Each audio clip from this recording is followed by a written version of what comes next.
की परीक्षाओं को ध्यान में रखते हुए आप घर पर ही पढ़ते रहें, शिक्षा ग्रहण करते रहें।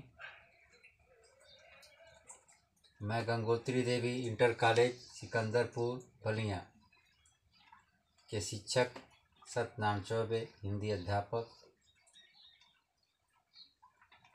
व्याकरण पढ़ाने जा रहा हूँ, जो कक्षा 9 से 12 तक है। जैसा कि मैं कल बताए थे छंद के बारे में, दोहा, सोरठा और चौपाई के बारे में बताया था मैं। ये मात्रिक छंद होते हैं। मात्रिक छंदों में केवल इसमें मात्राओं की व्यवस्था होती है। वर्णों के लघु गुरु क्रम का विशेष ध्यान नहीं रखा जाता। इन छंदों के प्रत्येक चरण में मात्राओं की संख्या नियत होती है। नियत का अर्थ होता है निश्चित होती है। जैसा कि आप लोग जानते हैं कि कक्षा 9 में दोहा और चौपाई है। कक्षा 9 में दोहा और चौपाई को पढ़ाया जाता है। कक्षा 10 में रोला और सोरठा है। लेकिन 11 और 12 क्लासों में कुंडलियाँ, हरतिलका, वर्मय अर्थात सभी छंदों को पढ़ाया जाता है और ये सभी मिलकर के मात्रिक छंद ही कहलाते हैं।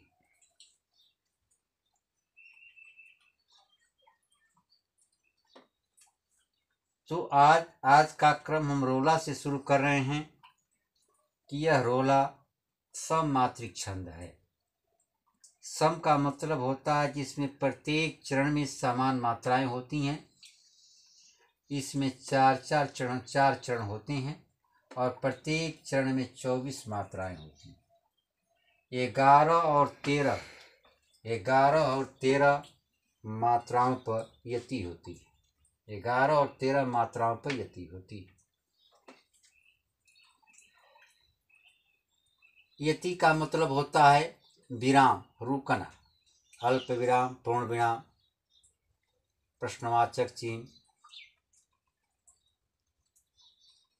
जैसे कबहु सुधार अपार बेग नीचे को धावै, हर हराती लहराती सहस जोजन चली आवे।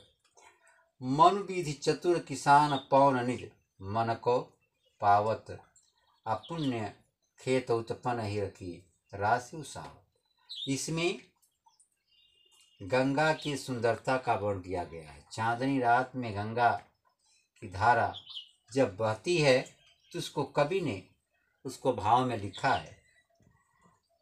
और इसमें जो है मात्राएं, कबहू इसमें लघु वर्ण है, लघु वर्ण है और यहाँ भी लघु वर्ण, इसलिए कि इस पर जो है अनुस्वार लगा हुआ है, चंद्र बिंदु, और नीचे छोटा उ का मात्रा है, हर्ष उ का।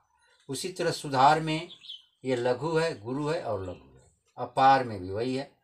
बेग नीचे को धावें, अर्थात इसमें जो है 24 मात्राएं हैं। 11 और 13 मात्राओं पर यति है। यति माने अल्प विराम।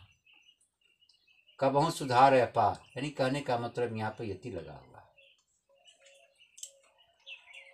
हर हराती लहराती सहस जोजन चली आवे। हर हराती माने हर हराती, इसमें लघु वर्ण है, ये भी लघु वर्ण। इसमें रा में गुरु वर्ण केवल है और ती में लघु वर्ण है।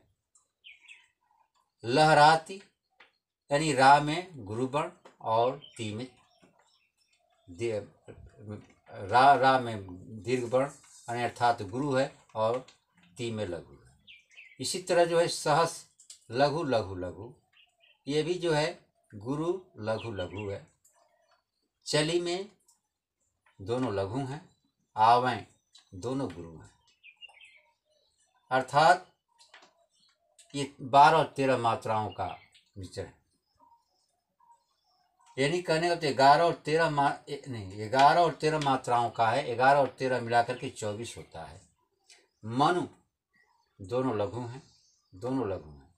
और चतुर में भी लघु है। कहने का मतलब जो है सब में जो है हर सौ का मात्रा लगा हुआ है। किसान, एक लघु, गुरु लघु, इस तरह हम गिनते हुए 24-24 मात्रा प्रत्येक में पाएंगे। प्रत्येक पंक्ति में हम 24 मात्राओं को पाएंगे। इस तरह जो है यह रोला है। अब इसके बाद में हम देखेंगे कुंडलियाँ। तो कुंडलियाँ या विषम मात्रिक छंद हैं। विषम मात्रिक का मतलब होता है जिसमें किसी में मात्रा बराबर न हो। इसमें 6 चरण होते हैं और प्रत्येक चरण में 24 मात्राएं होती हैं। आदि में होता है शुरुआत में एक दोहा और बाद में एक रोला। शुरुआत में इसके जो है एक दोहा होता है और बाद में एक रोला। इन दोनों को जोड़ने के बाद कुंडली छंद बनता है। आज में शुरू में दोहा और बाद में रोला को जोड़ करके हम कुंडलियां छंद बनाते हैं। और जिस शब्द से छंद का शुरुआत प्रारंभ हो उसी से उसका अंत भी होता है। ये कुंडलियों का पहचान है कि जिस शब्द से शुरू होगा और उसी से उसका अंत भी होगा। दोहे का चौथा चरण रोला के प्रथम चरण का भाग होकर आता है। दोहे का चौथा चरण रोला के प्रथम चरण का भाग होकर आता है। जैसे साईं बैर न कीजिए गुरु पंडित कबिया, इसमें देखिए दोहा है। इन दोहा में पहले और तीसरे चरण में 13-13 मात्राएं होती हैं और दूसरे और चौथे चरण में 11-11 मात्राएं होती हैं। तो 13 और 11 का इसमें जो है सहयोग है। 13 + 11 होता है 24, इसलिए दोहा हो गया। और ये कहा गया है कि जिस शब्द से शुरू होता है उसी से अंत होता है। तो देखिए साईं से शुरू हुआ है और अंत में जो है इन 13 को तरस दिए बनियावे साईं, और साईं से इसका अंत भी है। साईं से शुरू और साईं से अंत, इससे जिस शब्द से शुरू उससे यह अंत भी है। और ये भी कहा गया है दोहे का चौथा चरण रोला का प्रथम चरण का भाग होकर आता है। तो दोहा का चौथा चरण है। देखिए 1 2 3 4 चौथा चरण है विप्र पड़ोसी वैद्य आप उनको तपे रसोई। इसमें जो है यह रोला है, क्योंकि रोला का जो है 11 और 13 से चलता है। इसके ऊपर रोला लिखा हुआ है, ये रोला है। इसमें 11 और 13 मात्राओं की यतीत होती है और ये 11 + 13 ये भी 24 है। ये रोला छंद हो गया। इस तरह जो है यह कुंडलियां जहाँ भी गिनेंगे आप वही मात्रा पाएंगे कि समातिक छंद है। 6 चरण हैं, 24 मात्राएं हैं। प्रत्येक आदि में इसका एक दोहा है और बाद में एक रोला है। आप देखिए इसके बाद जो है हरिगीत का क्या है। यह भी सम मात्रिक छंद है। सम माने प्रत्येक में बराबर मात्रा है। इसमें होते हैं 4 चरण और प्रत्येक चरण में 28 मात्राएं होती हैं। इसके जितने चरण हैं प्रत्येक में 28 मात्राएं होती हैं। 16 और 12 मात्राओं पर इसका यति होती है 16-12 मात्रा पर, यानी 16 + 12 = 28। और प्रत्येक चरण के अंत में रगण का देखिए गुरु लघु गुरु आना आवश्यक हो जाता है। जैसे खगवृंद सोता है अतः कल नहीं होता है वहाँ। बस मंद मारुत का गमन ही मौन है और खोता है जहाँ। इस भांति धीरे से परस्पर कह सजगता की कथा, यूं दिखते हैं वृक्ष योग विश्व के प्रहरी यथा। यानी हरिऔध जी के प्रिय प्रवास से लिया गया है। इसमें ये बताया गया है कि सम मात्रिक छंद है। प्रत्येक चरण में 28 मात्राएं होती हैं। 16 + 12 यानी 16 मात्राओं की यति होगा। इसके बाद में 12 मात्राएं होंगी। एक पंक्ति में जो है एक लाइन में 28 मात्राएं होगी। इस तरह आप गिनेंगे जहाँ से भी वही होगा। जैसे खग दोनों जो है लघु है। वृंद में वाला गुरु इसलिए हुआ कि जो है मात्रा गिनने का नियम ये है कि जो पहला आधा अक्षर होता है पहले में चला जाता है, इसलिए पहला जाके गुरु हो गया। लघु होते भी गुरु हो गया। इसी तरह जो है सोता है, ये दोनों जो है गुरु हैं, गुरु हैं। अतः जिसमें अ की मात्रा लगी हो तो गुरु होता है।